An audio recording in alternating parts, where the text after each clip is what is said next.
కాస్త ముందు కనబడుంటే కాడు మల్లయ్యా, ఆస్తిపాస్తులన్నీ కరిగిపోతాయా? ఏమైనా నీకు న్యాయం గుందా? ఈ పైన నిన్ను వదిలేదుందా?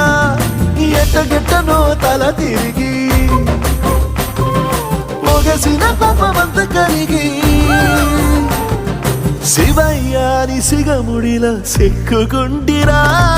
బొమ్మని దిలించిన, కసురుతూ కదిలించిన, శూలముతో పొడిచిన, పాములు కరిపించిన, నిన్నొదిలితే నా పేరిక తిన్నడే కాదురా.